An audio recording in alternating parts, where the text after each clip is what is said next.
Okay, welcome to our Parashat, Erev Shabbat Parashat class, Parashat Beshalah.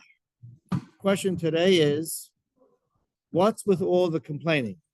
It very much seems from the casual Parashat reader and listener that Am Yisrael, beginning with today's Parashat, this week's Parashat, is always complaining. And sometimes you want to just, hearing the Parashat, say, hashtag already. What's coming? This is the Jewish people. God, if I was there, I would know exactly what to say, right? How are they always complaining? And the truth is, it's an inaccurate analysis because technically, we just factually go through the parashiot and the episodes from now until what we'll call the heavy, disastrous complaint, the debacle of Chetem Meragelim, the sin of the spies, which condemned most of the entire generation to death in the desert. Besides that, leading up from this parasha until Chetem Meragelim, one can count 5 or 6. Why I'm saying 5 or 6, leave that aside for now, but 5 or 6 episodes of complaining, and 4 of them are in our parasha. After our parasha, not until Parashat Ba'alotecha, do you see an episode of complaining. So it's not as widespread as it feels. We just got to relate to some of the terminology, some of the catchy phrases in the complaints, and 4 is a lot in the parasha, and of course later on, after Ba'alotecha and Chetem Meragelim, and then post 40 years, or at the end of 40 years, a few more. It feels that way, but it's not really that way. And it's important for us to be able to frame more accurately what is the nature of these complaints. And are they justified? Are they really egregious acts from Am Yisrael's standpoint? And to fully understand any complaint that's recorded in the Torah, you have to be careful, obviously, as to how it's recorded. There's 3 questions one must ask himself. A, the context of the complaint, right? In other words, what were the surrounding factors that caused the complaint? B, one must always look at the precise approach. In other words, look at the text. What was the actual content of the complaint? Was it really a complaint? Was it really uncalled for? Was it really unjustified? And number 3, of course, the most important, HaKadosh Baruch Hu's reaction. If Hashem didn't react in a manner that makes us think it was a wrongdoing, then perhaps it was not a wrongdoing. If he does, then it was. So we're going to quickly go through some of the tests in our parasha, try to address in each one of them quickly those 3 important factors: context, approach or content, and reaction of Hashem. And from it, we can glean, perhaps, first of all, some positivity, as they say, not as bad as we thought. And even when we are confronted with no choice of the negativity, the negative parts of these complaints, or the complaints that were wrongful, we have some take-home lessons, never to repeat them. So here we go. In our Parashat Beshalah, first of all, I'll name you the episodes, and then we'll actually go to reading them. Episode 1 was by Yam Suf. As they approached the sea, were being pursued by the Egyptians, and before the sea split. Episode number 2 is the episode of the bitter waters. Episode number 3, afterwards, is the man, the entire story of the man. And episode number 4 was the episode of the stone, the Me Meribah, the fighting. There's a stone episode later on in the Torah as well. This was the first of 2. Okay, so episode number 1 takes place, of course, we're in Parashat Beshalah. We are in the first Perek, Yud Gimel, and Pasuk Yud Aleph. Pasuk Yud Aleph. So, of course, it says this is what's the context? What's going on over here? Torah says, well, they're in front of a sea. Previous pasuk says they're approaching, the entire army is approaching.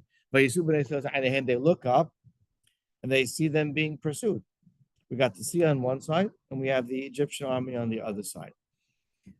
So in context here, if we just stop for a moment, this is certainly not just a precarious position. This is a life-threatening position over here. They're facing imminent death. They're about to be, well, either killed or at least corralled and taken back into slavery by the Egyptian army. It certainly looks, the looks of it, it seems like the former of the two, perhaps death, is in the making. And they're fast approaching. And I'm used to, so that's the context. Okay, so sometimes just with that intro alone, you give a pass to people who are facing death. What is the content? What is the approach that Am Yisrael took? So it says there in Pasuk Aleph, the complaint was Vayomeru el Moshe. There's not enough graves in Egypt. He took us to die in the desert. Why'd you take us out of Mitzrayim? In the next Pasuk, he says, didn't we tell you in Mitzrayim, just leave us alone, let us be slaves. You'd rather be live slaves here than dead people out, dead free people out there. Okay, so the first thing we look at is the first word. It says Vayomeru. It doesn't even say the word complain. Vayilonu, vayitlonenu, vayizaku, vayaribu. It says Vayomeru. They said. So the Torah off the bat frames their communication, their approach, not as one of complaint, which is interesting. Perhaps because of the context, because they're in a life-threatening position. And there's no rebuke by HaKadosh Baruch Hu afterwards. At all. And the next pasuk, in fact, it's the pasuk of comfort. Well, two pasukim later, go to pasuk Yud Gimel. V'yom Moshe laha'am. First, Hashem told Moshe al tis'ak. In other words, you should be praying. Really, don't pray means you should be praying. But then he says, V'yom Moshe laha'am al tira'u. Don't fear. You just sit back and see the salvation of God come through. And it's all good. I'm sorry, Matzakilai was the next words afterwards. But the point is that Hashem did not react with anger. He did not react with any terminology that would imply that what was just done, what he just heard, was something wrongful. And even though it sounds very much to us like, how could they be saying this? We told you we would have rather remained in Mitzrayim. We're just Monday morning quarterbacks, as they say. But in context, what they said wasn't even framed as a complaint. Seems like it wasn't so bad.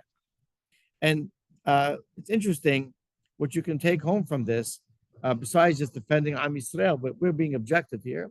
We're just analyzing this objectively. We're not in it just only to defend. The first thing is that it is a little humorous, right? I remember Allah Shalom, my teacher, Mickey Carey, saying, that you got to love the Jewish humor, Am Yisrael's humor. Here they're about to die, and they found room for sarcasm. There's not enough graves in Egypt, Moses, right? So that you got to love that, right?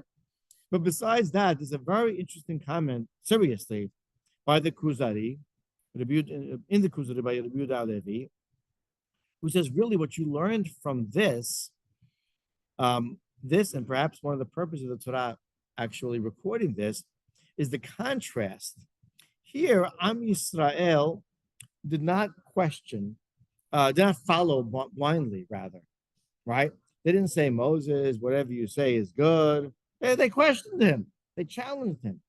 So later on in the Parashat, after Kriyat Yam-Suf, when it says, Vayaminu b'Adonai Moshe Abdo, they did follow blindly. They did believe in Hashem and his messenger, Moshe. It's legitimate. Because Am Yisrael, when they want to speak up, they do. When they want to boldly challenge, they're not shy.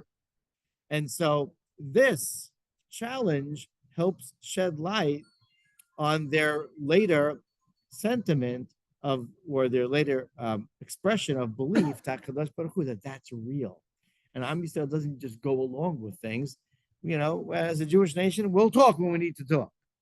So that belief later on is legitimate. That's what the Kuzari says. You might be a take-home lesson over here from this episode, which really, after all, doesn't seem so negative. Okay, the next episode comes post Kiryat Yam Suf.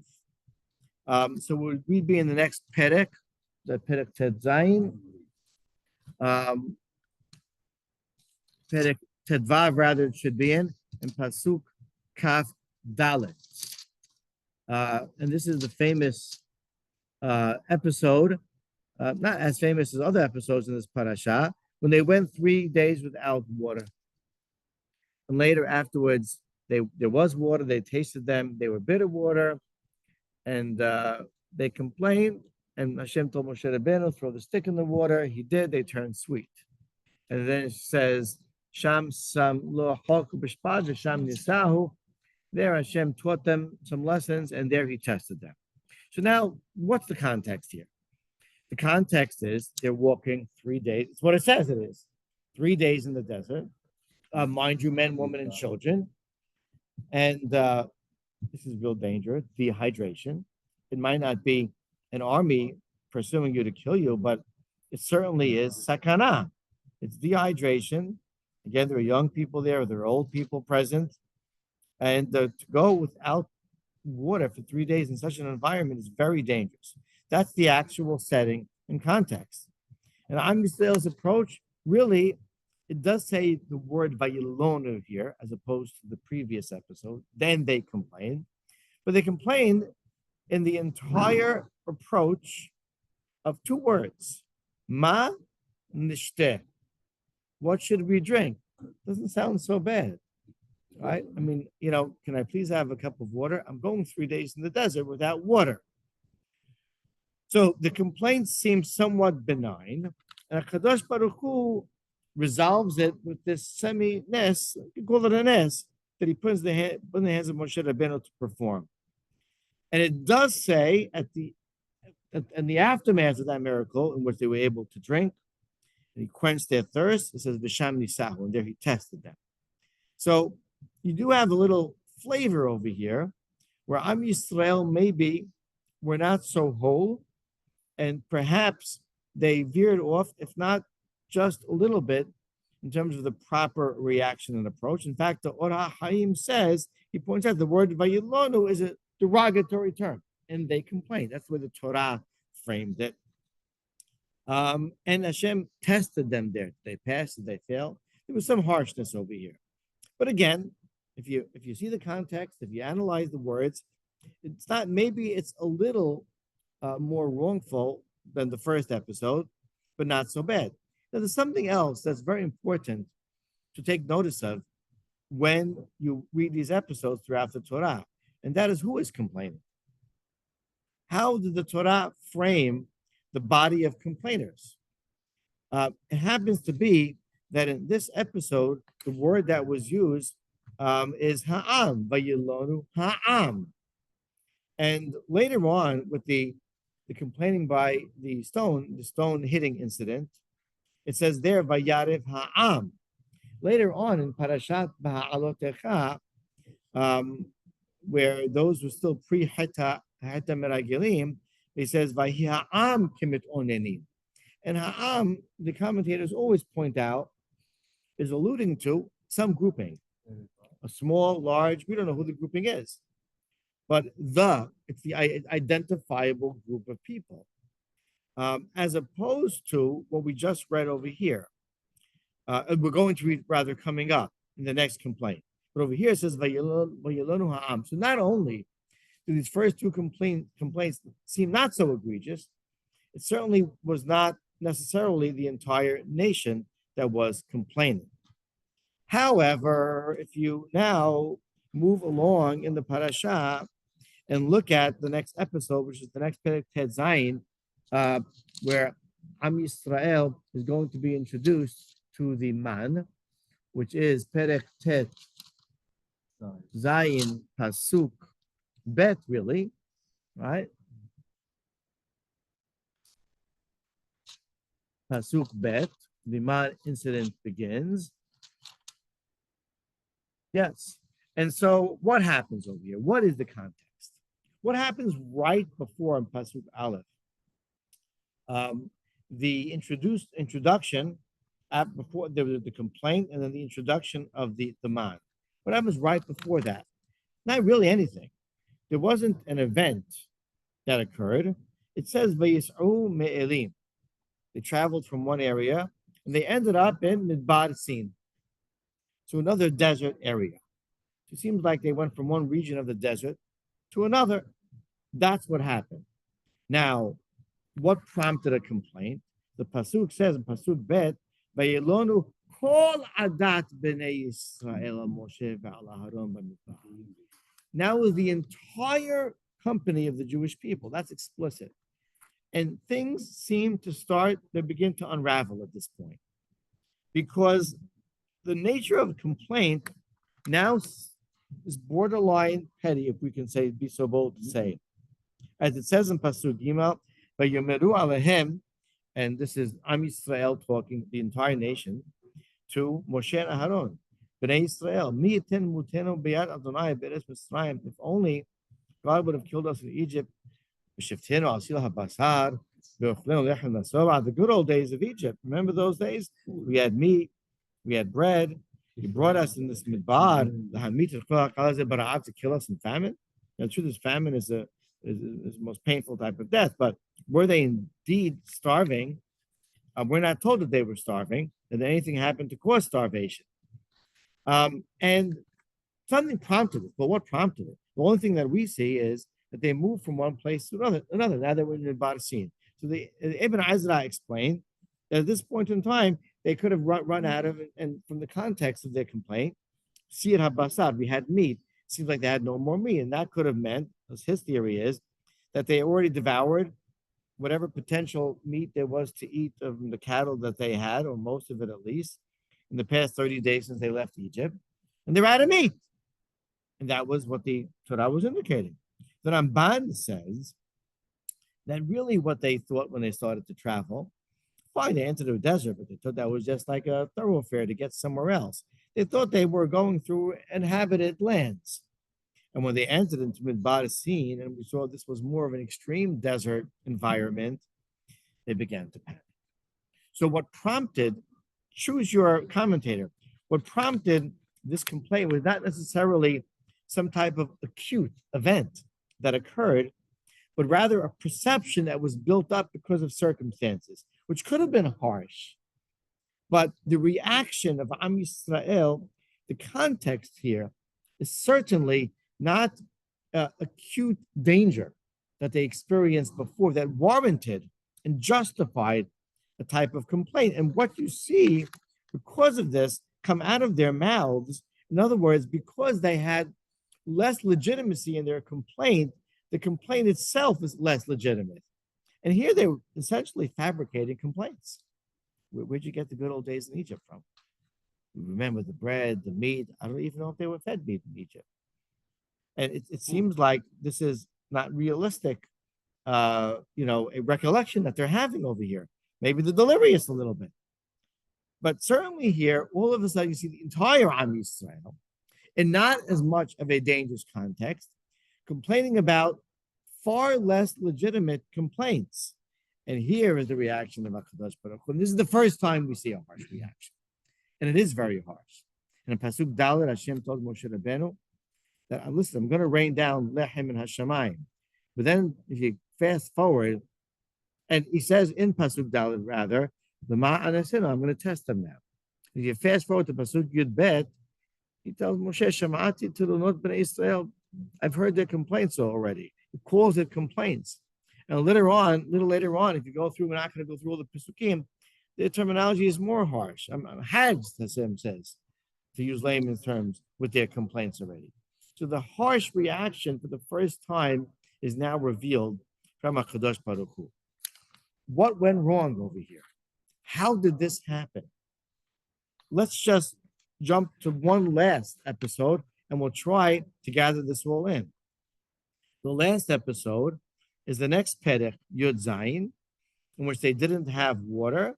And it says, the context is, of course, there is no water. How little water, I don't know. because Hashem was seemingly already providing them with water. And there it says, Vayarib ha'am en Moshe. Again, ha'am, albeit it's not the entire nation, it's a grouping. But they fought with him. And they said, what can we drink? And they went on. And then again, why did you take us out of Egypt, et cetera, et cetera. So it seems as if things are getting progressively worse in terms of their approach. And I believe, although it's out of negative episodes, we can most certainly look at these patterns and take for us lessons of perhaps what not to do. First off, what we do see by Am Yisrael, because in the first few episodes, it was an Am, it was a grouping of people. And it might not have been really so unjustified. But you look already in the second episode, the Torah just framed it negatively, and they complain. It was a grouping. And Vasartem va'avadatem, when you start to veer off the path, becomes a slippery slope. And you had this grouping of people, and there was a spirit of complaint in the air. And Or Rasha or Lishcheno, Am Yisrael felt that. They were influenced by it. They broke through the glass ceiling. All of a sudden, someone was bold enough to actually speak up to the leader. And so it became somewhat kosher, or at least not as daunting anymore. And so then when the next difficult situation came along, although it was not as difficult as the previous, I mean, it was not so bashful. And they started to complain. And the complaint was much less justified. And Hashem reacted harshly to that complaint. And from there, they continued to slide down that slope. And we see that it's very, we are always challenged with going or not going with the trend by not being part of what a group is now tending to do. Groupthink, they call it. It's natural. We see it in the Jewish nation in general. We see it here in our community, for better or for worse, that people very much tend to go with what is happening around. And because they see others, that in and of itself is a justification, as opposed to being honest to ourselves and the Kadosh Baruch Hu. And in context, being disciplined people. Am Yisrael allowed wrong or even semi-wrongdoers to open the door for others to take it to the next step. Look at the terminology properly when it goes from Am to Kol Adat Bnei Yisrael, and you see the gradual progressive steps of boldness in terms of complaining. But there's another obvious lesson.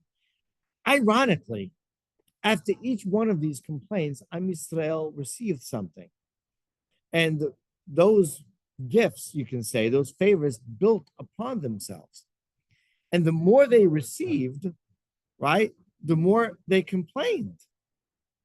After the first episode by the Kriyat Yamsuf, by the Yamsuf, well, they only received their lives in their hands, right? They were security, Hashem's protection. That never ended from that point on. And after the second episode with the sweet waters, they had the life. They were able to be quenched and saved. And then after the man complaint, they received manna, the sustenance from the heaven, and meat to eat. And yet, as they received more material benefit, more sustenance, more physical provisions, more luxuries, their level of contentness decreased. There's a converse relationship, ironically, between the material and physical luxuries that were offered and the level of contentment that we have. How ironic is that? Hachamim tell us, and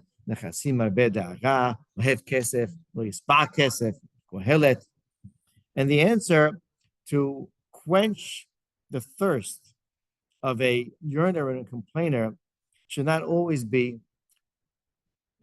shut up, take this, and the physical solution, the material solution is sometimes worse. And we're very often much better off just being able to hold the line and be content with what we have. Sameach b'chalko. And Am Yisrael here, in this string of events, is really a model, it's a paradigm of how you have to be careful. And you have to know that we don't necessarily satisfy our difficulties in life by just having a stopgap material. God, I can't take this. I need money. Here's money. So what are you going to be the next time around? How about saying, I sincerely need this, but if right now this is all I have, I'm okay with it? How about, even though life is being harsh on us right now, not react by complaining, but by saying, Kadosh Baruch Hu, you have a plan, which I don't understand, but I completely trust you. It would be nice if you can ease my physical pain or my financial or emotional pain right now. But either way, I know you have my back. That would be the approach, perhaps, in contrast to what we see here in the Chumash, that Kadosh Baruch Hu expects from us as individuals and as a nation. And so even though, after analyzing some of these, which is critical, we see that perhaps the blame wasn't there to begin with, but progressively it was. We can take positive lessons from the beginning and glean positivity from the end, although the acts of Am Yisrael themselves were not so positive. Baruch Adonai Le'olam. Amen. Amen. So instead of complaining,